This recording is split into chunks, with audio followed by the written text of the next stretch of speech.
Ladies and gentlemen, welcome to Spawncast episode 246. Got the duo here.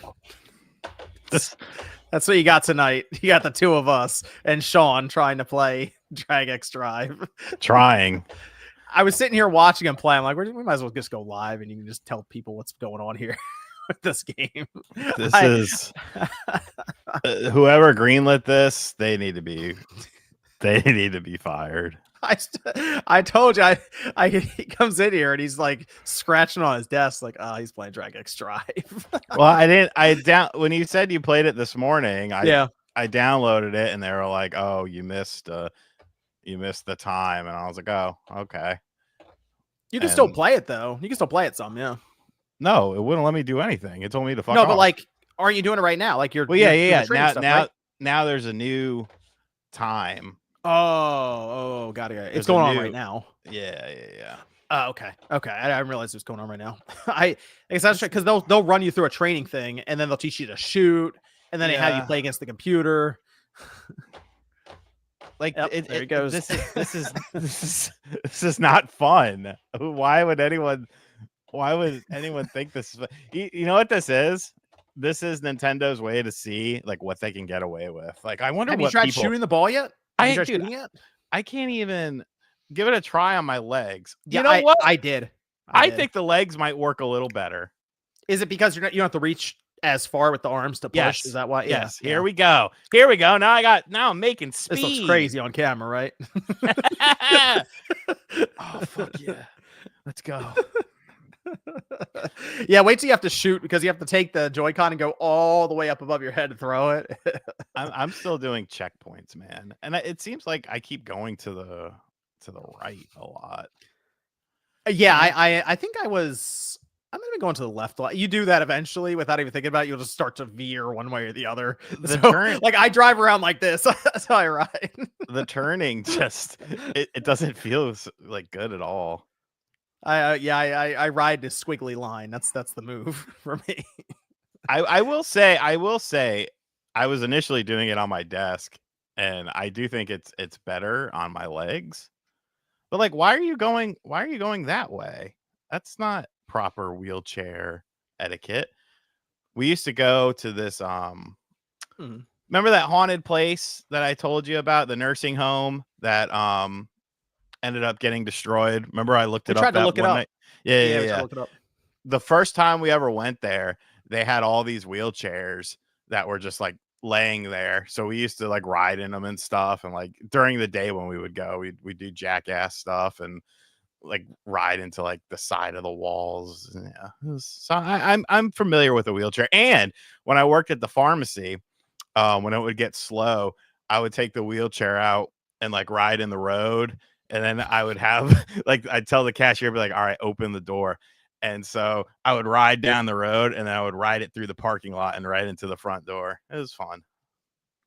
Well, it's going to be $20 when it comes out. It's not $20 fun, pal. It is. No, it's the open. It's like that little timed beta thing they're doing I didn't right now. buy this. Are you crazy? Yeah. It's a demo. It's 3-on-3 as well. So I realized we wouldn't be able to do like Yumi, MVG, and Nate on one team. Well, none of them are buying it. Yeah, I'm playing Drag X Drive on the Nintendo Switch too. Yeah, that's what it looks like when you play Drag X Drive. Oh, wait till you start shooting. Like I said, you'll start doing these. Oh, now, cool. How about we find a ball to hoop? There you go. To pick it up. All right. Shout out to all the people popping in. You shouldn't play Drag X Drive on camera. Valenhorn might have a point. I don't think you should play it, period. Oh, man. Well, that's Madden looks better than the preseason games that happened today. Bro, you must not be a Giants fan. 34 points. Every quarterback except for Russell Wilson, who only played like one set, got a touchdown. That's depth, sir. Jameis Winston, touchdown. Jackson Dart, touchdown. Tommy Cutlets, touchdown. You must be a Bills fan. Nope, there's Evan. All right. Thought I was popping into a video game show. All right. Well, it's time to take a shot. Raise one hand and make a natural shooting motion to launch it up. There it is. What was that? That was 2 points. Yo, do that again. That's a solid gift. That was 2 points. That is a solid. I got to make 5. Well, I got to make 5, so you're gonna see it again. It's just one-handed flick of the wrist. Let me Yeah. Full screen set for up it. here. Yep. Get up. I think it just tracks the acceleration of the Joy-Con, to be honest, like for how strong you throw. Because eventually it's like try to make one from 3, and you do have to do like a quick. I mean, I'm shooting motion from of 3 it. right here, pal. Yeah.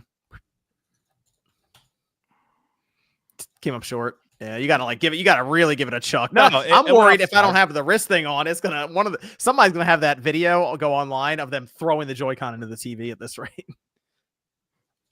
Nope. That would look better. Missed it. I would like to see Oh. DSP play this. I would pay money to see him play this. Pay into his kick support. Gosh. I would sign up for a Kick account and subscribe For that. for this. Yeah. All right, let me see. Welcome everybody. Welcome in. Yeah, he's playing Drag X Drive. That was So. a 3. Out Let's just in, go for 2. This motherfucker said, "Let's just go for 2." And when I hit a 3,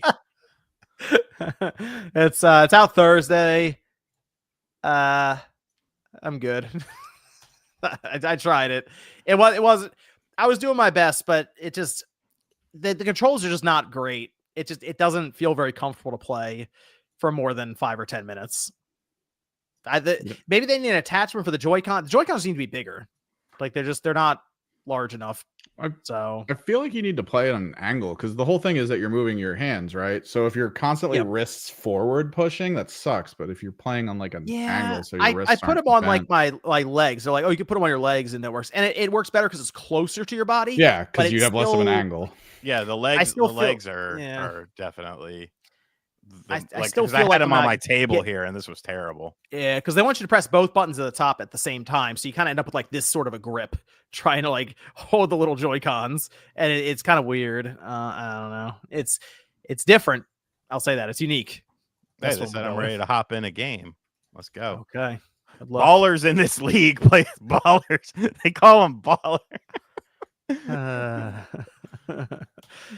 What's up, everybody? Yep. Maybe I might. I don't know.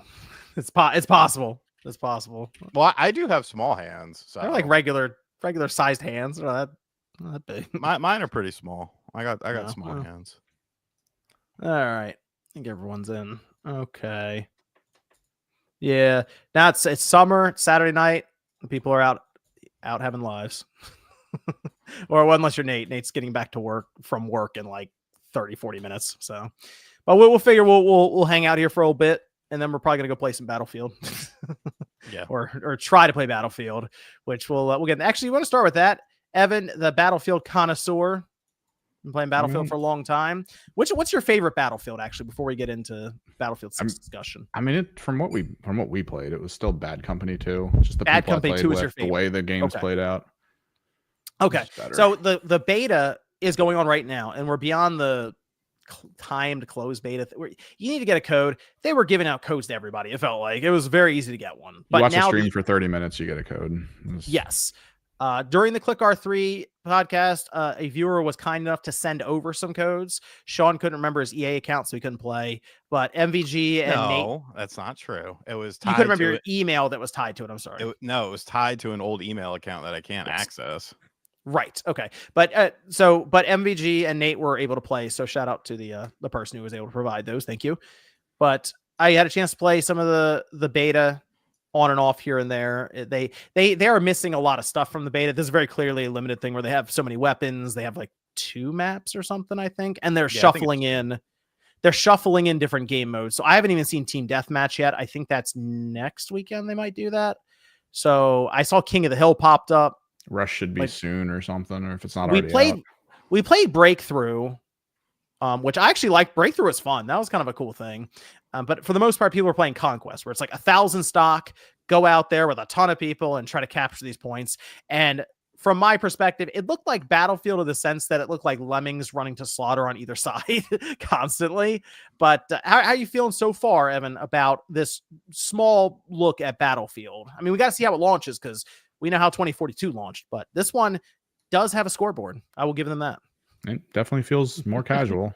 it is what it is. They're aiming for the big community, so they got to make it closer to Call of Duty, which, I mean, when you get like kind of kill streak things, but it's more EXP things, and it's like, oh yeah, this feels very familiar, and kill streak really. Thing. So as you're just racking up kills, you get more ability. Yeah, because you have to, as you get EXP, you level 1, you get a benefit, level 2, you get a benefit, level 3, you get an ultimate deployable thing that you have to press a button on, then recharge. So yeah, I was playing a sniper, I got, I think, 2 kills, and then it told me that any headshot I get, the person can't be revived. Instant kills. Next one, if you do damage with a rifle, they heal slower, and then you can see them through walls for a little bit with a mark. Stuff like that. I mean, it is what it is. Yes, so it's not like the Call of Duty. Some of those kill streaks get kind of broken, like it kind of ridiculous. At one point, we're playing Call of Duty. Still got the chopper gunner. We look up, and they have like a 30 kill streak going because it's just wiping us out. I showed you some of my scores when I played during the day.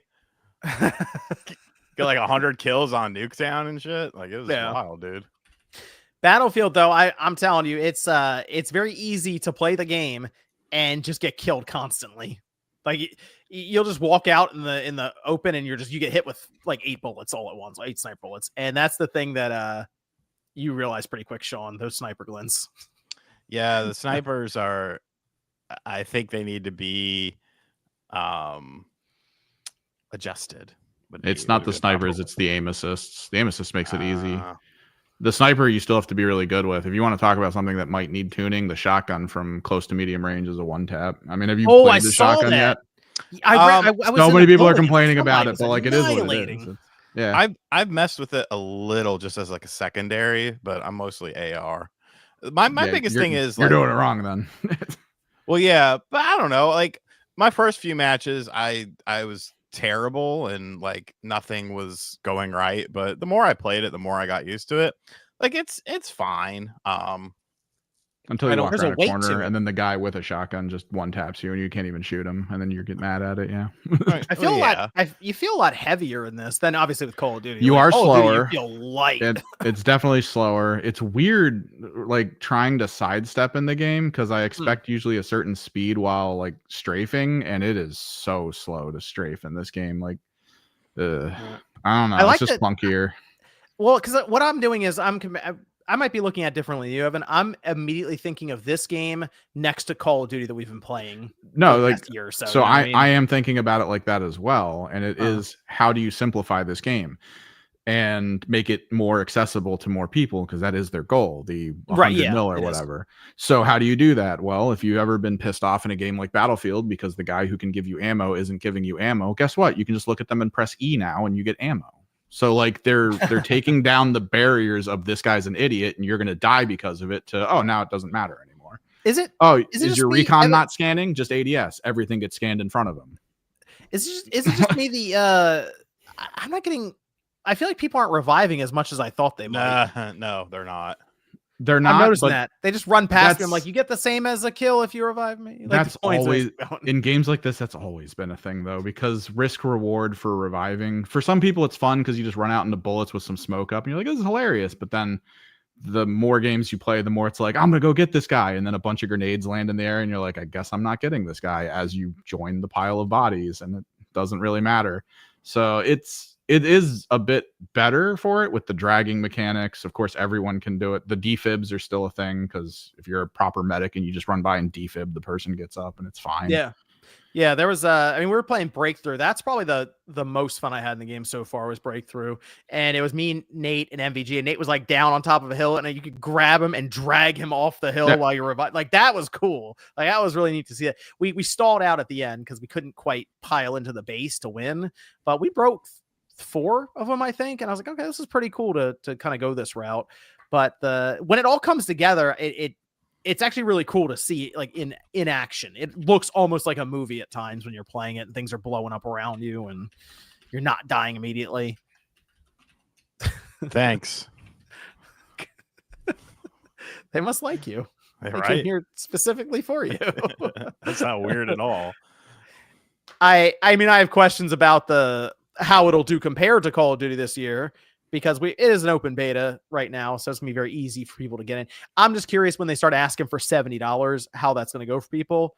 But the I will say there's a hardcore Battlefield community that's going to buy the game. I'm more curious about the. I think that right now there's people that have that kind of hype cycle. But it's like kind of like what Evan was saying though. Is it too casual for the hardcore? I don't think you get the hardcore crowd, but maybe you get the casual crowd, which again, that's a much bigger Venn diagram. So that's what they want. They don't care if they're getting rid of those people for every one of those that stops playing, if 40 pick it up, they're happy. It's 100% happy.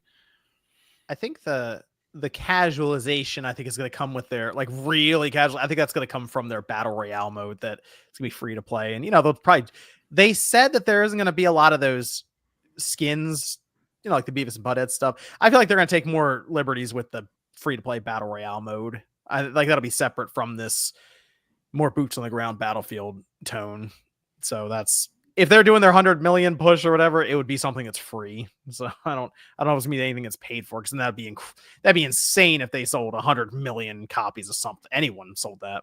So I have doubts on that one. But if they can, what's the goal right now? Better than 2042? Is that what their goal should be?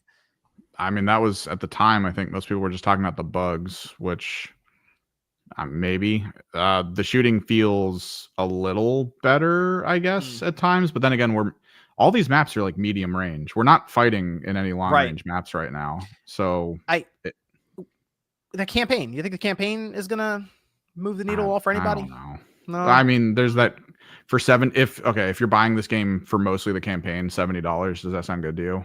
No, but I mean, you're gonna need the multiplayer. Like the multiplayer is the selling point. The campaign would just be a taste. Yep. Here's Rufflemut does ask, Evan, what FPS do you consider non-casual? It's just skill cap levels on players playing it. Like if you're playing in a large group of people, and if you don't need to talk to each other, if you don't need to care that much about interacting, and you're just either going to win or lose and nothing really changes there, that's not really a high skill game to me. But I know a long time ago we talked about Hell Let Loose, but you guys played it on console, which that's not the community for that game at all. But on PC, I hop into that game, call outs are being made. There's actually multiple layers of conversation between troops, squad leads, and command. There's supply lines you have to build, protect. The different classes interact with each other, and it's all very huge map and very clear cut on like, people are over here, you need to watch here. Even if you don't see anyone or shoot anyone for the next 5 minutes, if you do not watch that side and we get crushed from that side, we lose this whole objective. Like, it's more razor's edge that way. Whereas, I mean, COD and Battlefield is just like lemmings, go. I don't know if you're like an Escape from Tarkov person. Escape from Tarkov's okay. I mean, the milsim side of it's interesting, but like, there was some weird time concepts to it where if you started playing that game too late, there were people who were way too geared, and it just felt bad because you had to shoot them in their feet usually, because that's not where the armor was. So, well, we got next weekend. I got to see Team Deathmatch. That's the one that, to me, because even with Bad Company 2, we did play a lot of Team Deathmatch. That's usually what we would jump in on. No, Rush. Pay attention to Rush. Rush should be soon, because Rush is the 2 bomb points, and then you do the 2 bombs. Oh, yeah, that was fun too. The next one. Rush was always huge. Yep, those were that. We would always play that, or like Team. I remember Team Deathmatch was a lot of when we played it on the 360. What were we playing, Sean? Were we playing Conquest, or were we playing Team? We might have played Conquest on that too. We were playing Conquest. It was a very limited pool of players on the 360. Go figure. Yeah, but, I mean, there was like what, 40 people playing. Yeah, like we weren't exactly swimming in people. But it was. We'll see next weekend. Another beta. We'll see how that goes. Sean, you want to tell me about Madden real quick? Well, it's great on the Nintendo Switch too. It runs at a great frame rate. And what's going on over here? Mental illness on display. Like, if you think a game is fun, that's cool. Like, I like lots of games that have performance issues. Friday the 13th comes to mind on no matter what platform, but even the Switch, or especially the Switch one, had issues. But to say that these issues don't exist is just mind-blowing to me. Like, it's fine if you enjoy if you're having a good first and foremost, Madden games have not been good for a very long time. So if you take a game that hasn't been good for a very long time and then make the performance worse than it is on other platforms, like I almost feel like there's a thing, because it's mostly like diehard Nintendo people on social media who seem to be like so against there being frame rate problems, even though you can clearly see it in Good Vibes Gaming video where they show the frame rate issues constantly fluctuating. Like, I almost feel like they have to defend the system because, you know, a PlayStation or an Xbox guy might see that footage and be like, oh, the Switch 2 is weak. It's like, this is just a bad port. I don't know if it's maybe the Frostbite engine, because I've been hearing that FC 26 isn't exactly great on the Switch 2, which is using the same engine, but it's not a good game. And the unplayability aspect, because people seem to have been hung up on that. This isn't, if the game was 30 frames locked, it would be more playable. The problem is when the frame rate is constantly fluctuating on both offense and defense, when you're running plays and passing the ball, and like literally when the pass leaves your hands, when it hits your receiver, it's at a different frame rate. That's going to mess with the feel of the game. So in that regard, it's like, why play it if it doesn't feel good? To me, that makes the game unplayable. I think once you meant, because you said you're like, this frame rate's messed up, and they were showing it, I'm like, that does not look as smooth as any Madden I've seen in a long time. Like even on the Xbox One or the PS4, then I see people are mentioning it's 30 frames. I go, why is it 30 frames? It should be, but it's not. The Xbox One is 60. It's not even 30 frames. It dips below and it dips above that. So, because like if you take a game like NBA 2K on the Switch 1, that was playable because it was locked. And like, yeah, you had to adjust to it. But once you adjusted to it, it's like, okay, you know, it's a portable basketball game. At that time, you didn't have Steam Decks. You didn't have ROGs and stuff like that out there. It was the only way to play a game portably, unless you wanted to play the mobile version. With Madden, it's just a bad port. There are plenty of Switch 2 ports that run very well. WWE 2K25, for example, it runs at 60 frames per second, no matter what you got going on in the game. So I don't understand why so many people got so emotional over me saying the game was disappointing and it wasn't a good football game, because strip all that away, Madden is still not a good football game. Did anyone see the clip that's flying around where a guy was playing the game and it was 5th down? Hey, that's the best one. like what are we doing here, bro? Like, it's not a good look. And here's the thing: when NBA 2K26 comes out on the Switch 2, I guarantee you it'll be a great version of the game, because I have faith. I have faith in 2K, because they showed me with WWE 2K25. You know, how long did it take for them to make that port? They're pretty quick. Yeah, that was quick, dog. And it like, yeah, it won't. You probably won't have some of the same reflections that you have on like the Xbox Series X version. But the weirdest thing to me was like, these people were like, well, you don't play Madden. And it's like, what are you playing like the 3DS version and you're just updating the rosters every year to because if you played the series, if you played Madden on any other platform in the past 5 years, you would know how the game feels and how the game runs and how the game performs. And this is completely nothing like it. Like, it's janky as hell. So yeah, this is the case. I think EA, it kind of feels like that moment of EA going, just ship it. We need to get this there at launch. We need to get this there at launch, basically. There is no 60 frames per second in the game. Stop it. I hope you're joking. I know you sometimes fuck around, casual noob. And this better be an instance of that, because the game is not 60 frames per second. The footage I show you is offline. I didn't bother playing it online. Yeah, that's the thing. When I saw it, because GVG, I saw they posted their frame rate stuff for that, and I was waiting for someone to do it, because just the discussion around this. You know, I was too. I was in the chat, like, it got to a point where I was like, "Am I crazy?" Because if you look at my social media feed, it's a lot of people that, you know, I do follow a lot of fanboys of all consoles. I follow Xbox fanboys, PlayStation fanboys, Nintendo fanboys, because honestly, they're some of the quickest to give Amigos fanboys. Yeah, Miko. Well, no, not so much anymore. But like, some of them are like the quickest to talk about stuff. So it kind of just makes it easier if I'm looking for something. It's like, oh, well, this person's talking about it. Usually it's a terrible take in my opinion, but it's whatever. It's their take. But the only place I could find like a lot of people talking about this game negatively was on Reddit, and like not on the Switch 2 Reddit, but on the Madden Reddit. Yeah, but that's just passive Reddit. And the Madden Reddit is people who play Madden who probably got a Switch 2, or maybe they got it for their kid and they're like, oh, well, I can play Madden on the go now. And they picked this up and they're like, this is not good. And then once that video came out, I was like, thank God that somebody did this. Well, the other part of it, if you're someone who's really into Madden and you're thinking, oh, I was going to get the Switch 2 anyway for Nintendo games. Oh, great. Here comes Madden. And of course, it's going to have cross progression. So I can take my franchise or my career on the go and then send it back and forth like all the other versions can do. Yeah, cross play. It's like it doesn't work that way, which is, again, that's why I kind of looked at it and said, that's strange.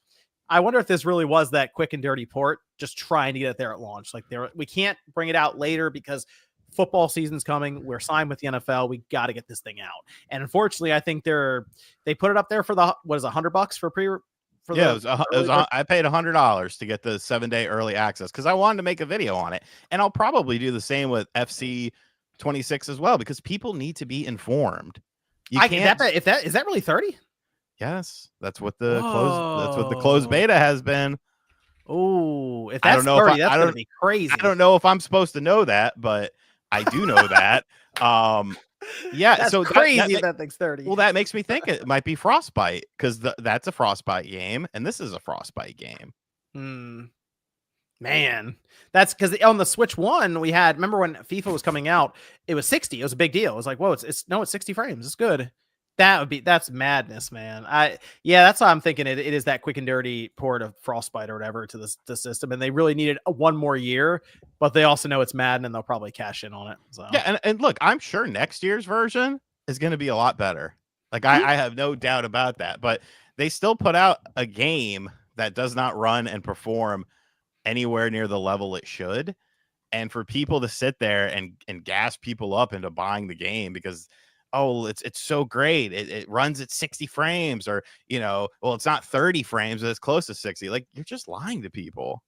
And, that goes into my whole thing where people would rather hear what they want to hear than necessarily hear the truth. But I don't know. It is what it is. If you're having fun with the game, have fun with the game. I'm not touching it until a patch comes along on the Switch 2. And if I never touch it because the patch never comes along to fix the performance issues, that's fine. I got my video done. I was able to experience it. I will be spending my time with quality titles such as WWE 2K25. Okay.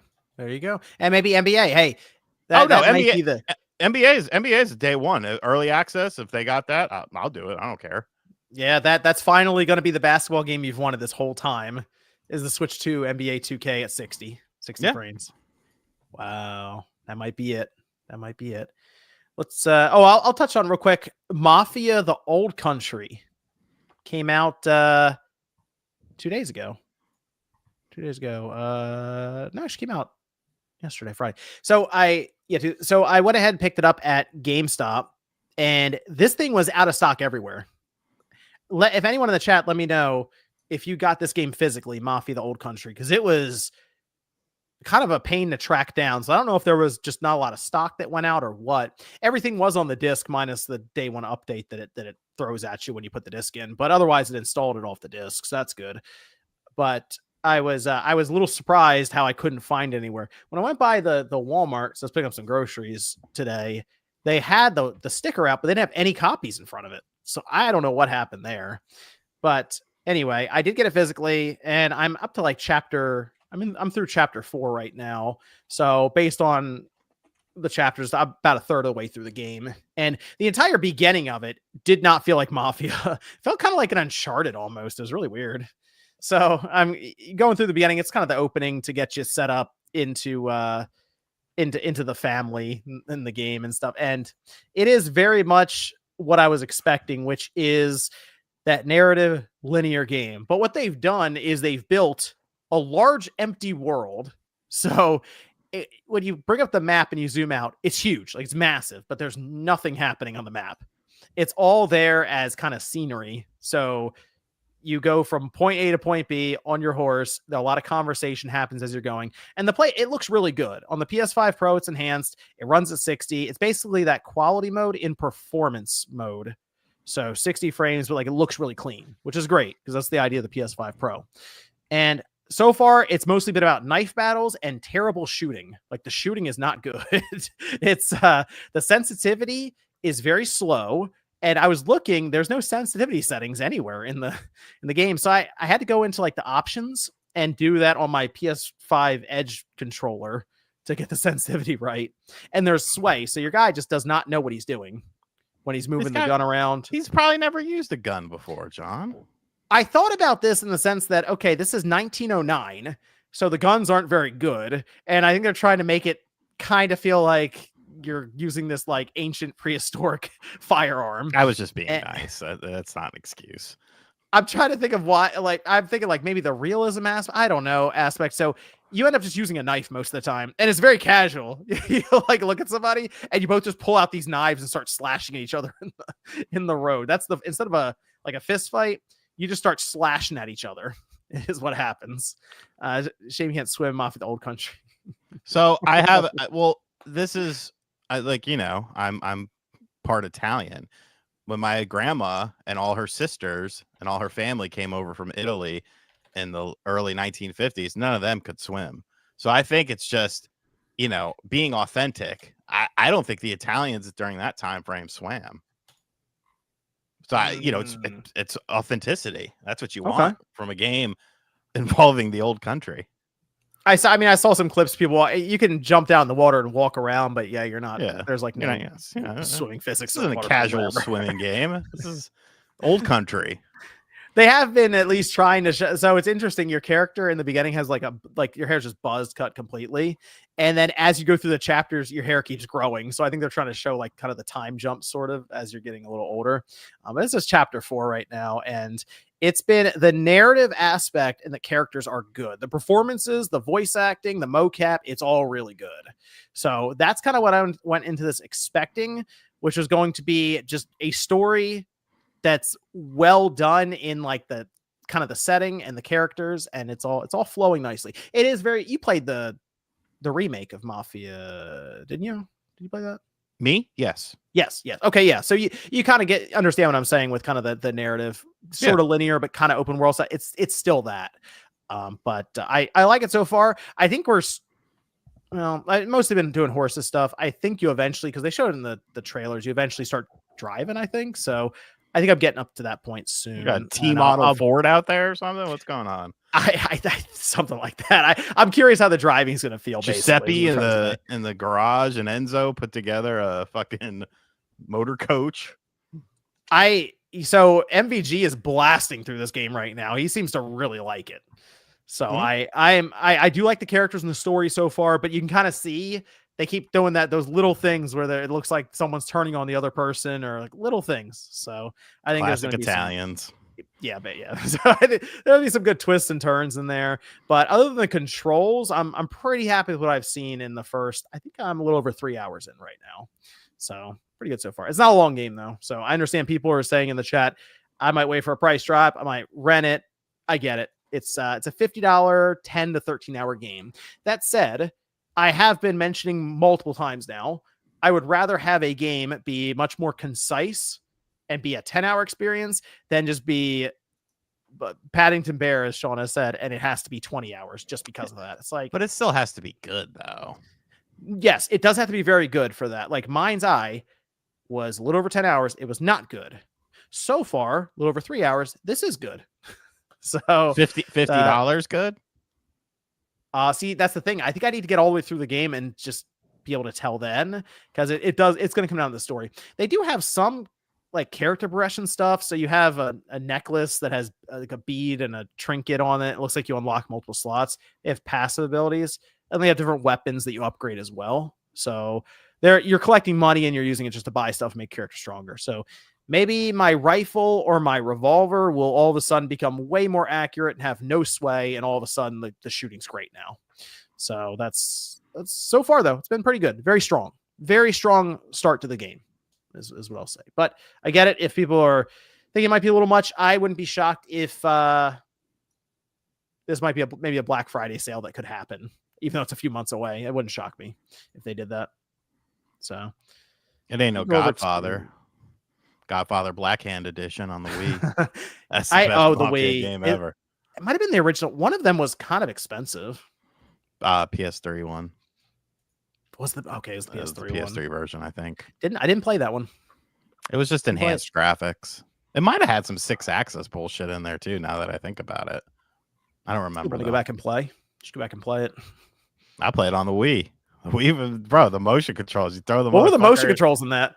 You punch people, you grab them, and you throw them into the pizza ovens and stuff, or into my gosh, their heads into the fucking barber chairs, dude. It was lit. That game was awesome. Brian says, "Shout out, folks! Shout out! Cat is back. Kim YouTube member. Shout out to Cat." Pyro says, "Digital Foundry is now independent. I'm curious, has a company ever offered to buy Spawnwave Media or purchase shares? What if IGN gives you a call?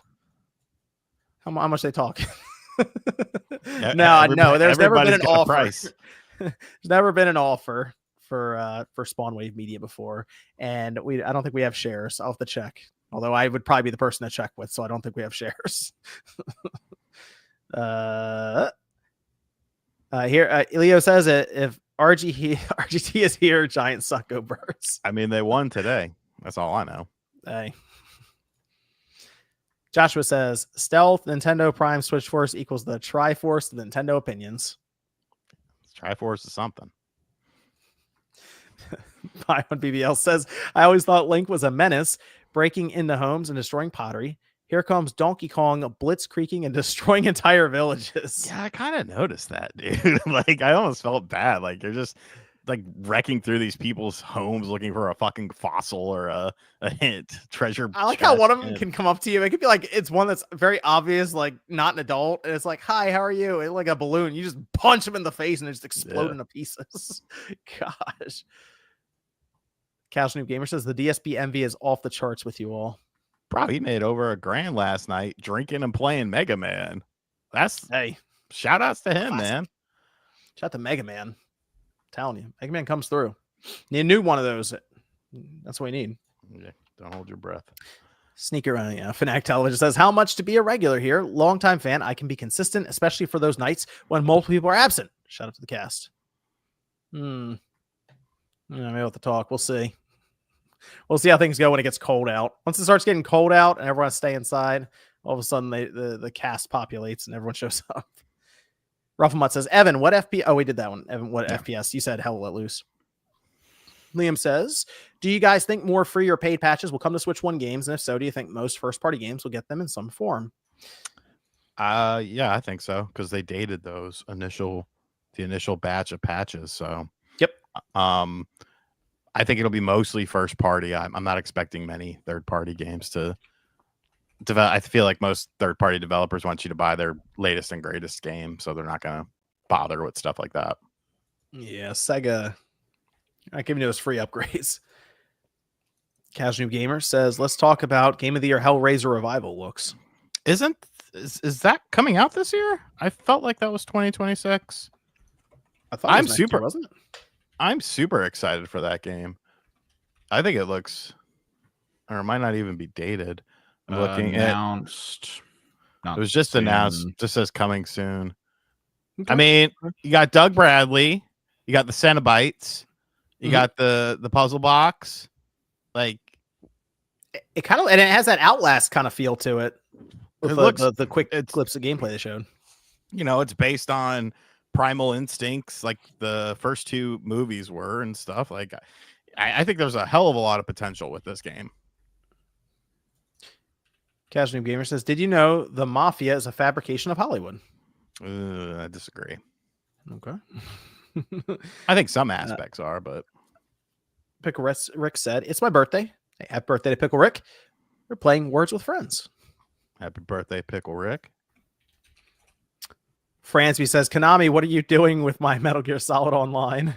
Then Fransby, May or may not be Todd Howard, gifted 20 Spawnwave memberships. Shout out to Fransby. But this one, Fransby, did hit Sean a little bit. He was looking at that like, Yeah, I don't like that. You know, they took their time to announce it, and so you would have assumed, okay, this is ready to go, and then they're like, oh wait, like a month later or a month or two later, like, oh wait, it's not gonna be out to the fall, and it's like, okay, well then why did you even tell me about it?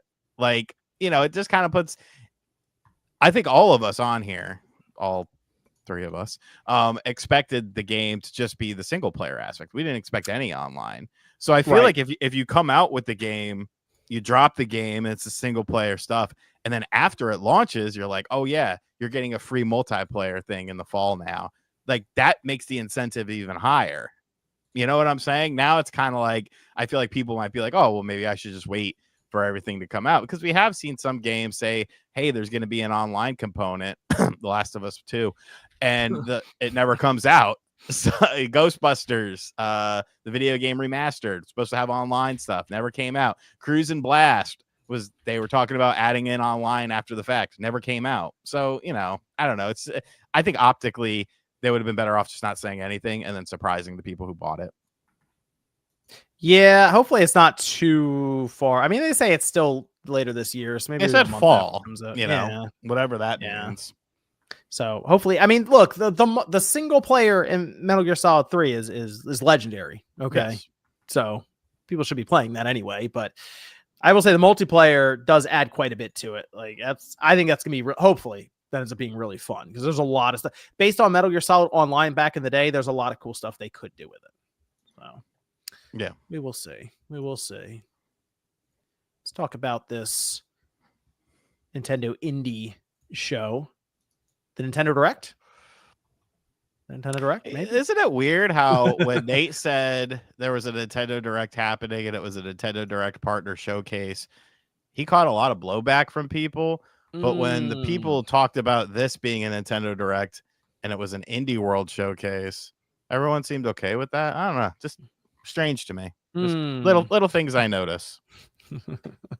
Well, we did have an Indie World showcase, and they showed off a number of games, and you know, I think this was a pretty good indie show. Okay, if it was General Direct, if it was a partnership, you know, it was something that was really built up to that, then I'd be like, when I see indie shows, I have expectations that are set immediately.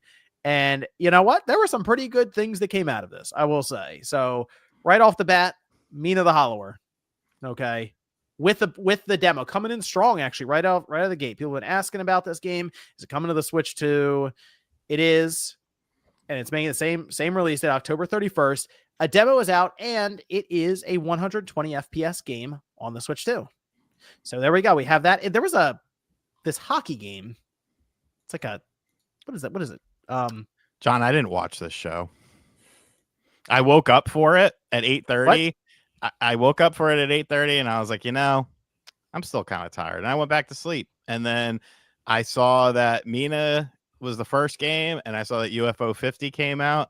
I was like, cool, I'll buy that. And then that was it. I never watched it. You didn't watch any of this? No. All right, well, I got you covered. Don't worry. Well, there's a hockey game. I don't remember which one it is. It's air hockey. It's on the Switch 2, and it came out a few days before Mina the Hollower, and that has 120 FPS support as well. So another game beat him to it. But Mina the Hollower is a better game. So there is a demo out. It's a fairly lengthy demo, I think, for all things considered. It gives you an idea of the game, and you can turn that 120 FPS support on in the options. Play it in handheld mode if you want to try it out there. Very smooth looking, I think, 60 or 120, and the game is fun. I'm already bought into it. Like, I'm ready to buy it when it comes out, and I still fired up the demo just to try it out. It's still kind of that as the top-down action Zelda-like experience, but the color, yes, the burrowing part is pretty cool. Like, it reminds me a bit of Super Lucky's Tale with that, and they hide some stuff around the map using it. The one thing that was throwing me off, it took a little get used to, is sort of the depth perception part as to what I could jump over and what I couldn't. But once I started recognizing some of the patterns for like the different pixels and blocks they have, then it became pretty obvious. But I like what I'm seeing with it, just some of the demo that I've played, but I'm ready to pick it up October 31st. Good Halloween game. Throw it right in. We had Well Dweller. Then we had Neverway. These are both 2026 games. Herdling, which the description says it's a cozy open world herding game, Sean. Okay. We had Is This Seat Taken? We had an update for Little Kitty Big City. So you can get on updating that, Sean. That'll be good. Yes, free content update. Okay, content warning. This was an interesting one. This is one that I don't. Did you see this one, Sean? Content warning. I told you. I saw 2 games. Okay, look this game up because it's kind of an interesting. Okay, yep. Four-player co-op. It's kind of not really survival, but sort of survival. The whole point is to record crazy shit happening, and then it gets rated basically by the game. And you put it up on YouTube, basically on the game, and then the people will like or give you thumbs up or whatever on it, and you get points from it. So you're going around, and it's kind of like the Blair Witch Project almost. Like you're just trying to record each other with camcorders, and crazy stuff's happening, and then people will die and get captured or whatever. You have to make it out in time and then have the found footage. But wouldn't this be cool if if there was like a community rating, like people would like you could post your clips. Mm-hmm. Yes, it would be cool, but that's not. So the whole point is to get to a certain level to see if you guys can continue to the next zone. And if you don't get to the points, you basically die. So, I mean, doing it and then being like, hey, let's come back tomorrow and see if we made it.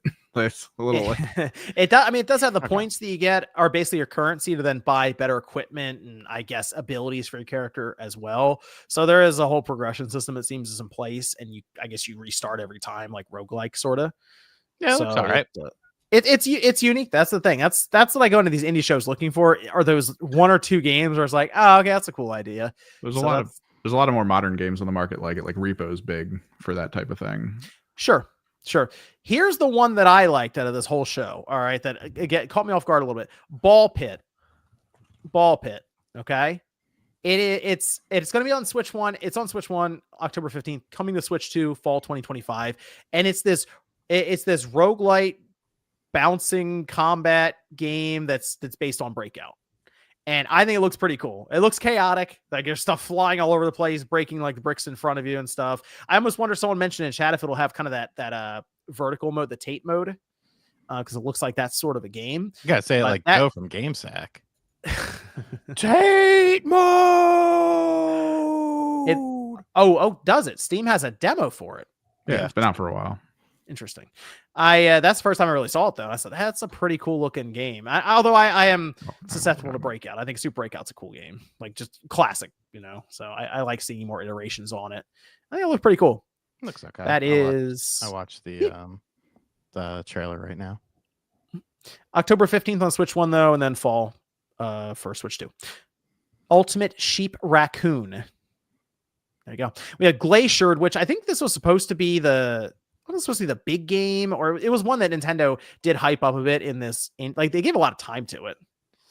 And from what I can tell, it's set way in the future, but it was the earth has frozen over and you're almost this dinosaur sea serpent thing swimming around and you're upgrading your fins. I don't hate this. Yeah. I don't hate this. It looked bad. No, look. Is it Switch 2 or Switch 1? It is. I think it's Switch 2. Let me see. Glaciered. Switch 2. Yep. It's just Switch 2. Good. Because I'm watching it. I'm watching the Steam trailer. No, I'd fuck with this. I'd play this. Holiday 2025. Yeah, Steam has it as Q3. Okay. But this looks kind of dope. I like underwater games like this. I kind of had that immediately when they showed it. I was like, oh, kind of like we had the Echo stuff that came up somewhat recently. I'm like, oh, like the Echo Dolphin or Maneater or something. But then they kept showing Maneater was dope. It looked a little more like it was kind of almost lonely in the ocean there. They're swimming around. So it was not as much action based, but it looks kind of cool. Like the tone of it, I think looks good. I think then we went into, I think this was sizzle reel territory. Winter Burrow is a cozy narrative game, Sean, about a mouse returning to its childhood home in winter. Undusted, Letters of the Past. Then Tiny Bookshop, where you manage a shop with books. There you go, Sean. Caves of Quad, that's winter 2025. Strange Antiquities, September 17th. Opus, Prism Peak, Go-Go Town, and finally UFO 50. I didn't pick this one up yet. I did. I should. I should. You should. Should. Okay. It's been on PC for a while, and I've been looking at it. I do. I every now and then I'll see it. And I'm like, man, maybe I should get that. And now it's on the Switch. Is this one of those situations where it's on the Switch, backwards compatible to the Switch too? Does it look stretched out or anything? Oh, I haven't tried handheld. I could try it Okay. right now. Oh wait, no, that's a lie. I'm pretty sure I did play it handheld. I'll try it right now. It's kind of like a retro style pixel style game, right? So did you ever play scale better? Did you ever play Retro Game Challenge on the DS? Did I play it?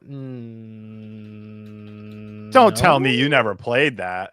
Don't tell me you never played, bro. Retro Game Challenge. It was fucking dope as shit. It was you and a friend. This cover art does look familiar. I'm looking at it right now for Retro Game Challenge, but I don't know if that's just because we put them up on the shelf a lot, or if I actually played it. Dude, that game was super good. But it's kind of like that. Like there's 50 retro video games that range from games from I think it's 1983, maybe 1982 to 1989. I have not played all 50 of the games yet, but my highlights include Night Manor, which is like a point and click PC game, but it's a horror game. It's really interesting. Vanger, which is like a 2D kind of futuristic running gun, but you could switch the gravity, so you could walk on the ceiling or you could walk on the ground.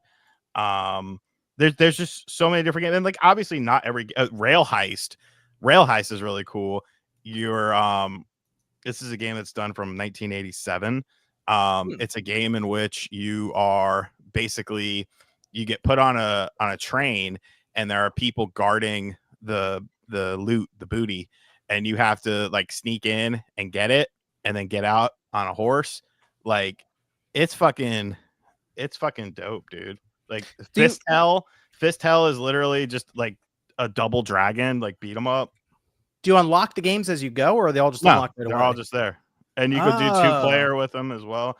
I don't think this looks super stretched out. I mean, this is the Double Dragon game. Oh yeah, so you can see the graphics. Like, you know, there's all types of different genres. There's RPGs. There's arcade style, beat 'em up style, platformers, running guns.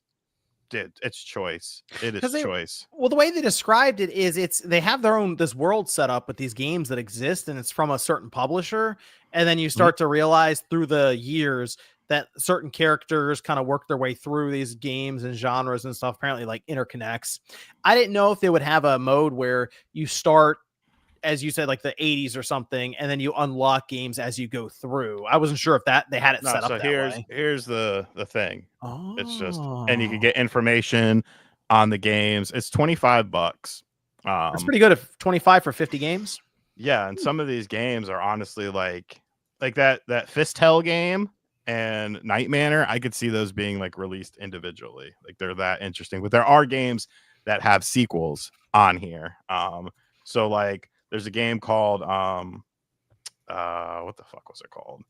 Hold on. I know I saw it. It was like, so like one game has like 3 versions of it, and you know, you could see like the character. There's Mortal and Mortal 2 and stuff like that. So, but a lot of them are just individual games. Campanella 2, Overbold. This picture looks kind of interesting. I'm gonna try this now.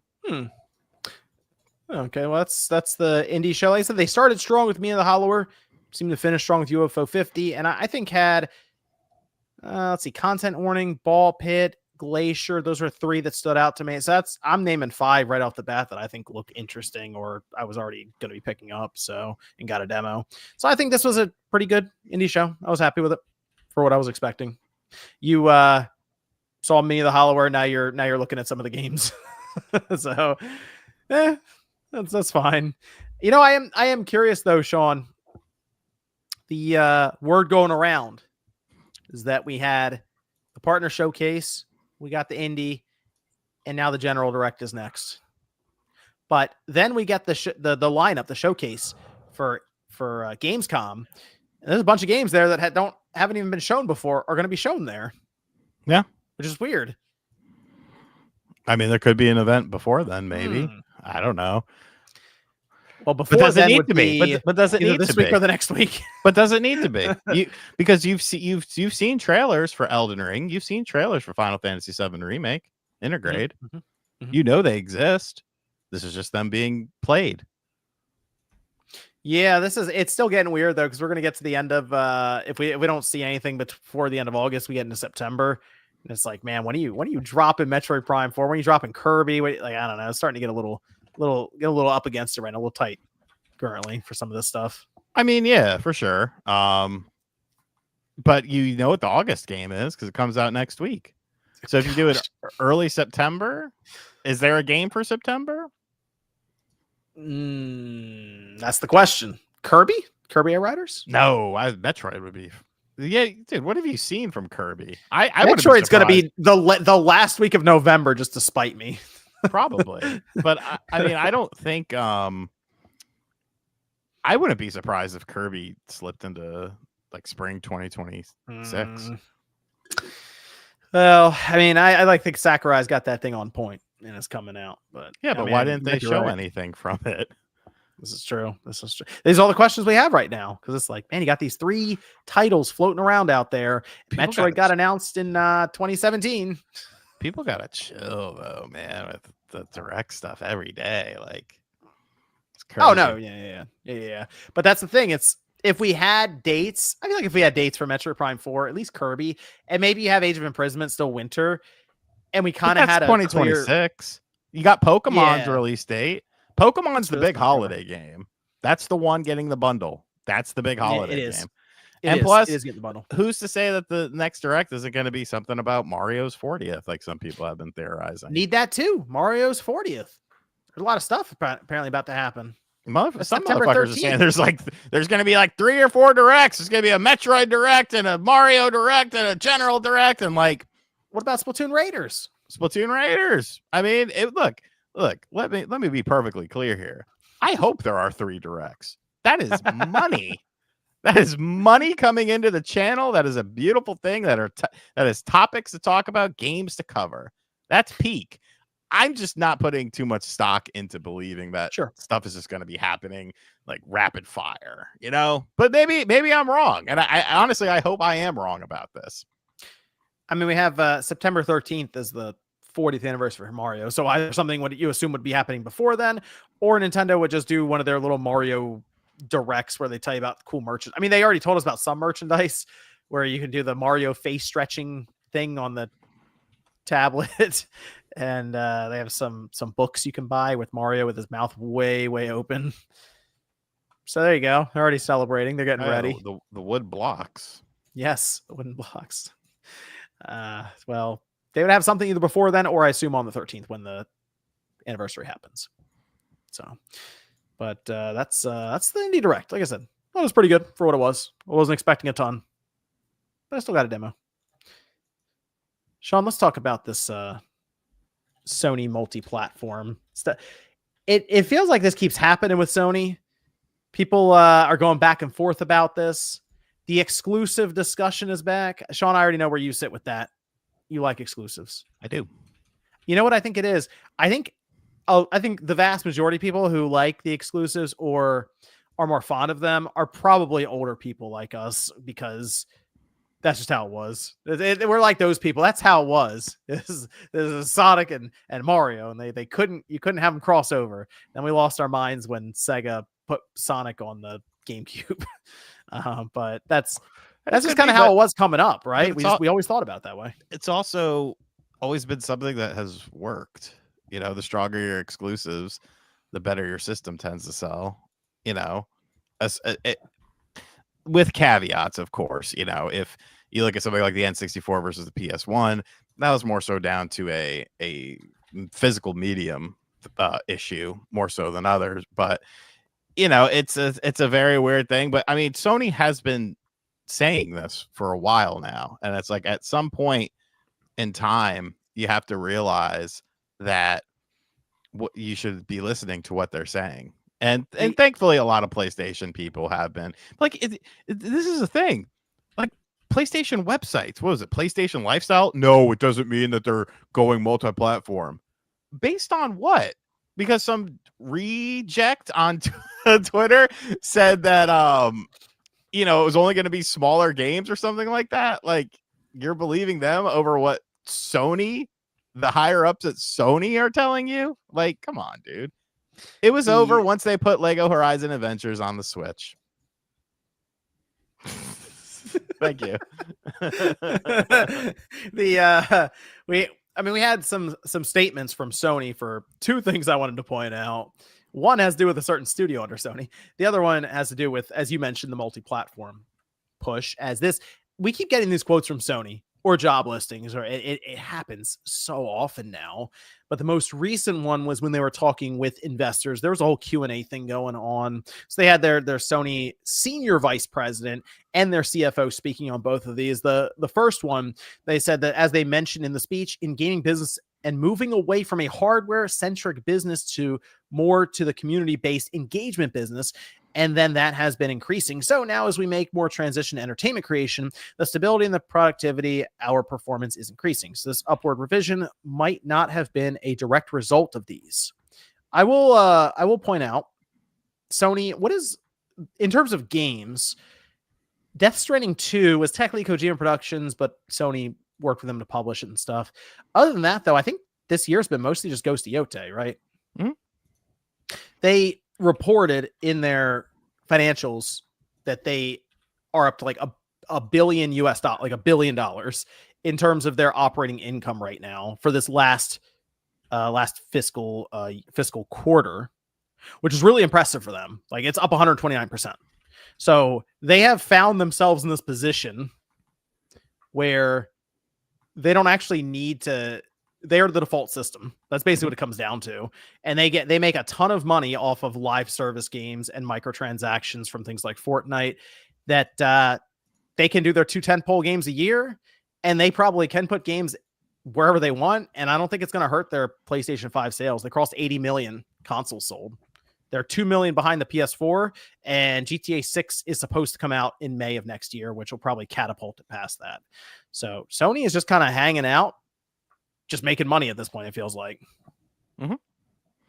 And I'm not ready to have that discussion yet, but you did mention what I feel like was actually potentially a downfall of gaming and how it used to be. And one of the titles you just mentioned, Fortnite.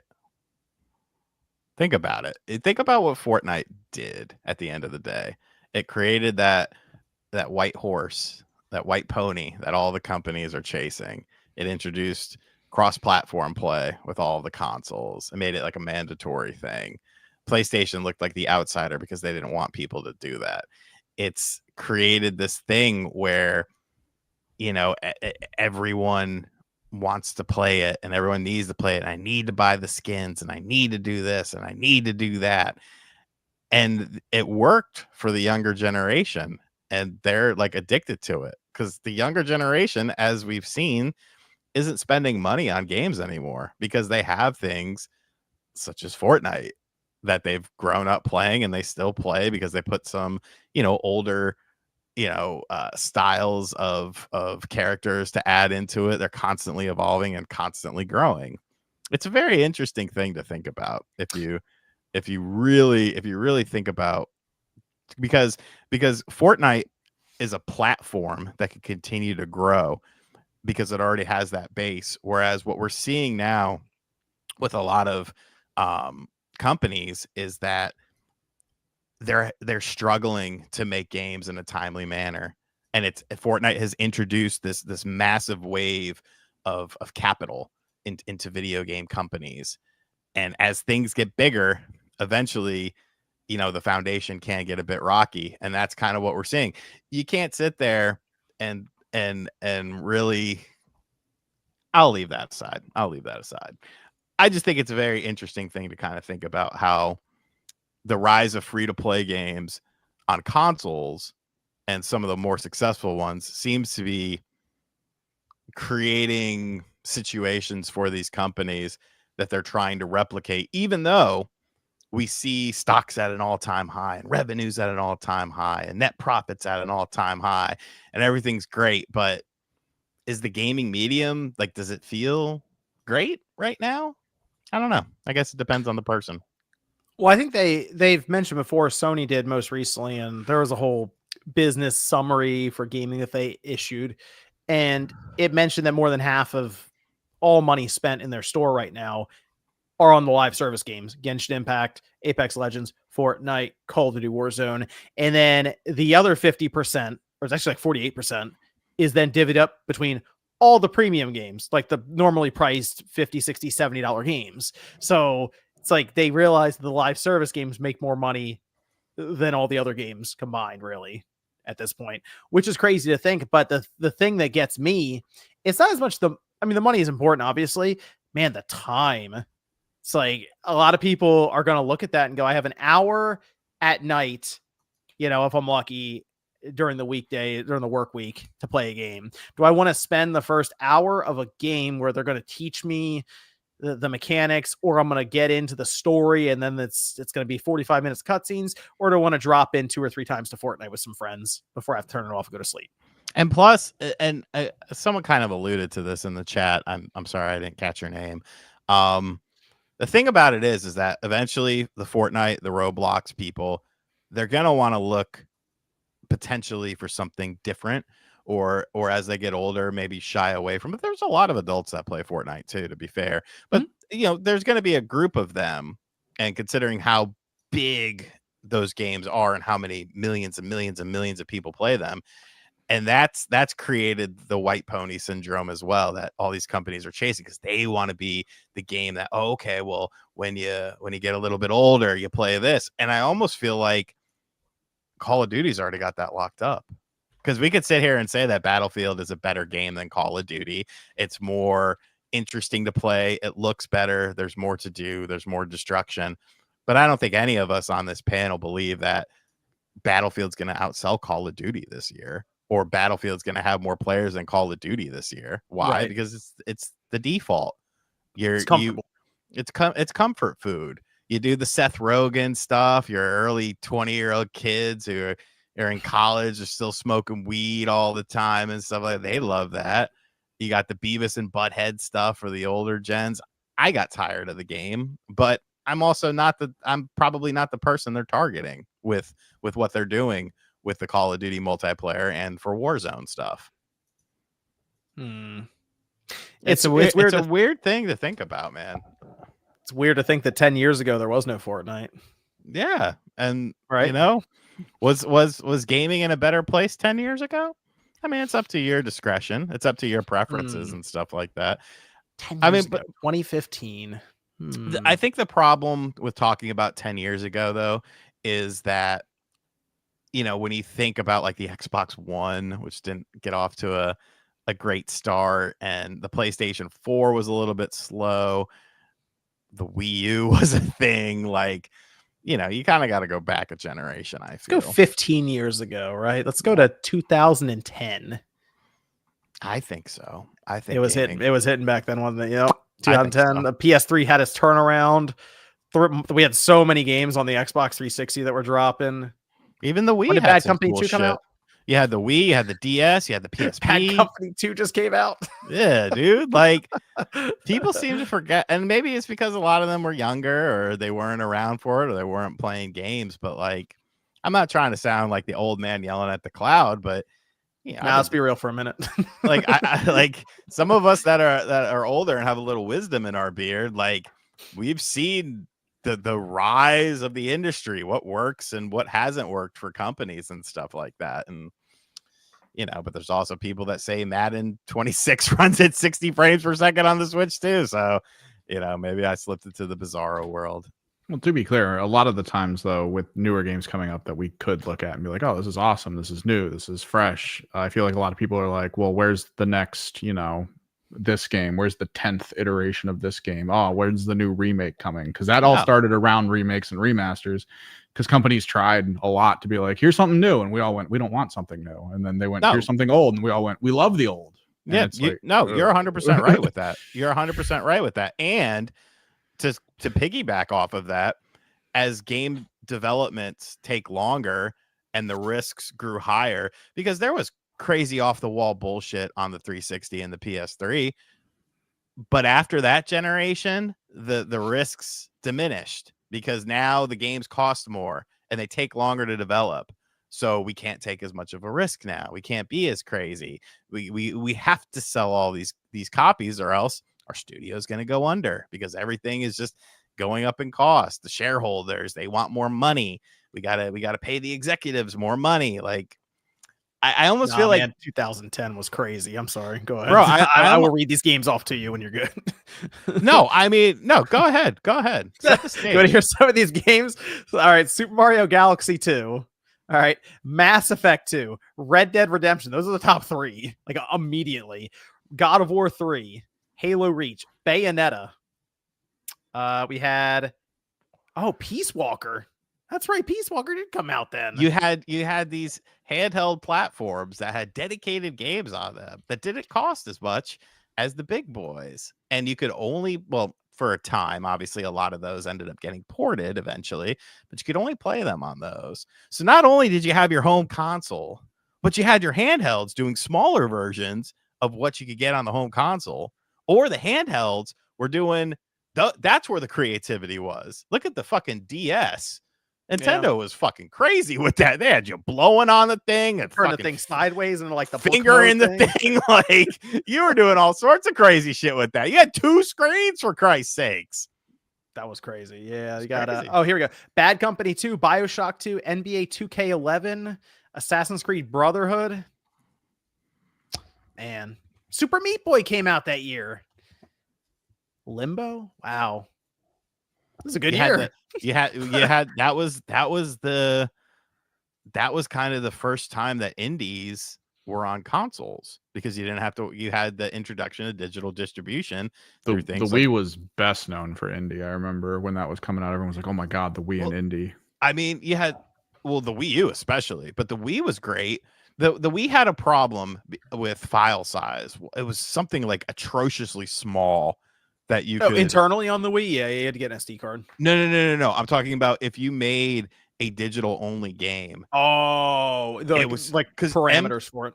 MDK was the biggest game that was on there, and they had to compress the hell out of it to fit onto the Wii's eShop. Let me see if I can find that real quick. But even on the Wii, the retro nostalgia was new. So it was a 40 megabyte size limit. 40 megabytes. Think about that for a second, people. But then you had all the classic games. That was completely new. You never had anything like that before. Tatsunoko versus Capcom came out. Great game. I used to have the fight stick, and they made it white, and we smoked cigarettes in the house. And I don't remember that. It quickly turned yellow. I don't remember that part. But like, it was a different time. But was it a better time? Maybe there's some nostalgia involved in that, but I mean, how was that midnight release though of opinion for Halo Reach? Think about all these games I was listed. Every one of them, had a Halo, or most of them had a midnight release at your GameStop or wherever. So many people went to those. The Mass Effect 2 release was crazy too. Man, the good days. Different times, different world. Oh, the one other thing was about Bungie. They're about the governance of Bungie. This is the CFO. At the time of acquisition, we were offering a very independent environment. So that was one way of thinking. However, thereafter, we have gone through structural reform as we announced last year. So this independence is getting lighter and Bungie is shifting into a role, which is becoming more part of PlayStation Studios, and integration is proceeding. So in the long term, if you can see this as an ongoing process, the direction for Bungie is to become part of PlayStation Studios.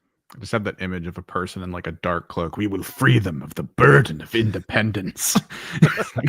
Okay. That's the end of that's the end of independent Bungie, it sounds like. I mean, you burn so much money, so many piles of cash. They're gonna tighten the leash and shorten it, and that's that. It's over. So they're becoming part of PlayStation Studios. It wouldn't shock me if they slowly get folded in and they just become mostly a Destiny 2 sports.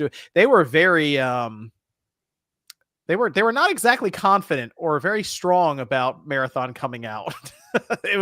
They brought up the idea of cancellation on their own. Like, we don't think it's going to get canceled. But if it did, it was like that. It was like, oh, whoa, hold on. No one said it was Contraband getting got canceled. canceled. Contraband got canceled. Fair No clue what it Games- was. Fair Games is probably going to get canceled. I'd be shocked if Fair Games came out. Yes, I would legitimately be surprised if it did. Like Contraband was weird because I don't even know what it was. Like we just saw a title card for it. Well, they described it, didn't they? Wasn't there It's a description for it? I to my understanding, it was just Cause, but with heist elements to it. I think that's Co-op kind of how. Smuggler's Paradise, set in the fictional 70s world of Bayon. There you Introduced in 2021 at E3. Picturing it now. Yeah, so Bungie is PlayStation Studios just about now. Yeah, that's the way it goes. Imagine spending $3 billion on Bungie for them to help you with their live service stuff, and now they're becoming part of your studio, and you have to run them. Hey, man, we got to buy up all these studios. It's good for the industry, right? That's what all the cheerleaders told me. Well, Bungie needed somebody to buy them, or they were gonna go away. I mean, sometimes things have to go away. Sometimes things. I mean, I'm not going to be. I probably won't be alive when I'm 70, but if I am alive when I'm 70, I'm not going to be waking up in the morning and talking about video game news on YouTube. Things have expirations. That's what you think, right? You'll just be laid in your bed talking about this stuff. Oxygen defibrillator. Hey guys. Still talking about 2010. Yeah, like things. There's a reason why some things happen. Some things aren't worth saving. Well, let me go over to some of the super chats here. I was at the Utah Retro Game Expo this weekend, and Vendor mentioned he worked with John at GameStop in the past. Later, I think that's GameStop. Yes. I got jump scared by someone mentioning RGT. Terrifying to know that RGT fans are really out there in real life. There's a couple of us. I wonder if that was that Vendor. Sometimes they leave their basements. Trying to think, there was only so many people I worked with at GameStop. I'm actually curious what that person's name was. At Utah Retro Game Expo. Utah. I've never been out to Utah. I mean, you could look at the list. Oh, okay. There's a list of vendors. I'll post it in the private chat. I mean, it's a lot of vendors, though. So. I'll see what I can find there. Shout out to Nimbura. We have Kevin. Shout out to Kevin. Made So Well says, RGT, ever try one of those Fume? I think it's Fume instead of vaping. That's like the healthy thing? Well, healthy till they figure out it's not healthy. Just delicious flavored air. I haven't. I mean, I would. I'm not against it. Superman says, actual RGT fan here. People hate RGT because he's unfiltered honest. People are easily intimidated by unfiltered honesty. People rather have agreeableness. You're not wrong. DC Fat Cat says, thanks Snort Hogan for your hard work. I mean, RGT.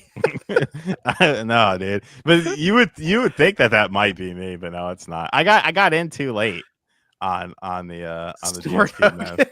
Yeah, Snort Hogan's a legendary clipper of DSP stuff. Dude, I think he has merchandise on like pro wrestling tees or something. Hey, that's the way crazy. You move right there. Good for them. Whoever that he or she may be. Superman says, no such thing as forever with pop culture. Fortnite too. Yeah, that's the thing. Eventually, Fortnite will be a retro game. There will be people in the workforce in their 30s and 40s who are like, man, remember the days in middle school when we used to play Fortnite? That'll be a thing. Valen Horn says, got a speeding ticket on way to Halo midnight. Expensive night after console, statue, and all the food we down staying up all night. Is that I'm trying to think of the statue. I had if you're talking about Halo 3, if it's Reach, I didn't have that, but like the Halo 3, I had the helmet. I don't even remember the Halo Reach Collector's Edition. I just got the game. But yeah, it was the move. Go out to midnight release, play all night with some friends. It was great. Kevin says, PSA, kidney stones are the worst. Don't get them. Never had them. I had a friend who used to Haggis used to get them all the time. Oh, he'd get them like you'd have to go see him in the hospital and shit. Yeah, there's people with genetic disorders where you just get them. Ooh. You can't even stop it. That's not fun. Living says, do you think Switch 2 will ever get a rage-bound 60 FPS version of native Res Shinobi? I got both on Steam and will buy the physicals once they're fixed. I hope so. This whole dev kit fiasco has been really annoying. I guess it's these growing pains in the beginning, because if you have a game like that, like Ragebound should be 60 on the Switch 2. Shinobi should be better resolution, or at least native for the Switch 2 in handheld mode, and then upscaled on the TV or whatever. So these are things I would like to assume would be ironed out in a patch later on, but we can't guarantee it. Just have to wait till it happens, and then you can recommend it. So here's hoping. I will tell you, Shinobi looks very good on the PS5. So hopefully that moves over to the Switch 2. And Ragebound runs really well on this PS5. So yeah. Well, I think that's everything there. We were gonna play some Battlefield. We just wanted to go live for a bit, do some of the podcast, hang out. Let me go around here. Sean, where can everyone find you, sir? You can find me on RGT85. I made a video about House of the Dead 2 remake today on the Switch 2. Oh yeah, that's right. I gotta take a look at that. We busted out the plastic gun for it too. It actually helped with the aiming. I think like it was a little bit better. Like I felt like I had more control. I don't know what tomorrow's video is yet. I have an idea, but I'm not sure. So we'll see. Okay. Good stuff. Good stuff about Evan. You can find me on socials, Twitch, YouTube, Kimrick's Project, tabletop stuff, streaming occasionally. Hopefully I can get back into track of things, but things keep popping up. So good stuff. Thanks everyone for tuning in. Spawncast episode 246. We'll be back next Saturday night, 9 p.m. Eastern time. Do it all over. And we'll see you guys then.